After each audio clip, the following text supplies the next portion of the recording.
peace. People spend their whole lives searching for it. Its value is higher than money and any other achievement. Except, people have the wrong definition of it. In fact, today's meaning is so different from what it should be, the word has become ironic. When people long for peace, they look for something ideal and perfect. They want to find something that's momentary and fleeting. The problem is that this current meaning is bound by restrictions. There's this idea that it can only be found in a certain situation. I mean, I get it. Who wouldn't want to swim in the Bahamas while sipping on a nice cool bev? But this isn't where peace should come from. So what does it look like if it's not this picture-perfect scene? Is it a product of your environment? My answer is that yes, it's part of it. Because part of being at peace is when you know you can run to something consistently in order to disconnect from the world and reach a state of tranquility. Putting yourself in a setting to get in that state is definitely important, but it's not the entire picture. For others, we have people, whether that be our friends, family, or partner.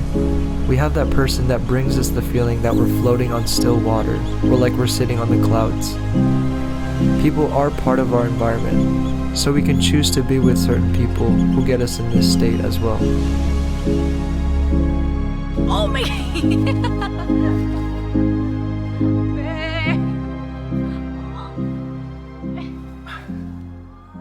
I'm only 115, like.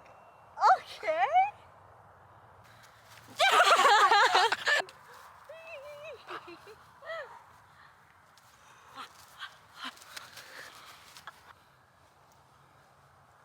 What? Me? Fuck, man! Bro, I'm 115. Can you chill?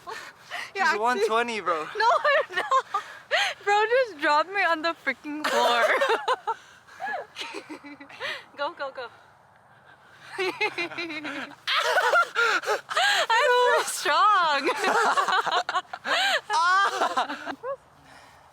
For good reps. I'm out of breath, guys.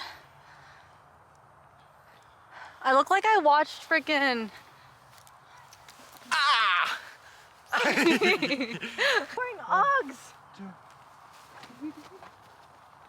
Oh, you're actually fast. I just got smoked. So why aren't your surroundings essential to the search for peace? Because if our definition for it has conditions, then we'll never be able to find it. Everything would have to be perfect, which all of us know never happens. Nothing goes our way. In fact, most things tend to go opposite from how we want them to. So being able to produce that peace from within yourself is the correct way to search. Because peace is not just being relaxed. It's being able to sit with your feelings regardless of where they're at. The pinnacle of peace comes from having true control of yourself and being content rather than relying on the stars to align. It's knowing how to be the same in each situation no matter how difficult. To know yourself deeply is to not fear or hate what you're feeling, but rather to accept them as they are, no matter how painful or scary they can be. It's okay to be scared about getting a job or getting into college. These feelings are natural. God didn't give us them for no reason. They're our way of processing reality. If we're angry at someone, then there's probably good reason for it. Whether they have bad habits or they've hurt us in some way, anger is our reaction to that. It's when these emotions become out of our control and when we start to act irrationally where we have to improve. The reason we are so bad at managing emotions is because we have such a superficial understanding of peace. We need to learn to sit with our emotions and separate it from action. It's coming to the realization that we have to listen to our feelings but not act on them.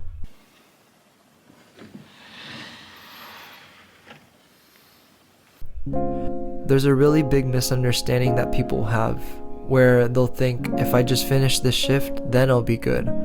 Or if I buy this house, then I can finally settle down. Or if I can just get by this week so I can get to the weekend, I can finally relax. This isn't peace. This is desperation. Waiting till you can breathe a sigh of relief isn't acceptance of the situation. It's hoping until it's all over. That's not what I want people to think when they're searching. I want people to embrace every situation despite its difficulty or repetitiveness. Because peace isn't just sitting by the beachside in Hawaii sipping on coconuts. It comes in the middle of your grueling 12-hour shift. It comes when you're studying on those late nights. It comes when you're sad, jealous, anxious, angry, and everything else you felt. Peace isn't a feeling. It's acceptance. It's a choice you make despite the circumstances around you. Unmoved, unshaken, unchanged. So let me ask you, where does your peace come from?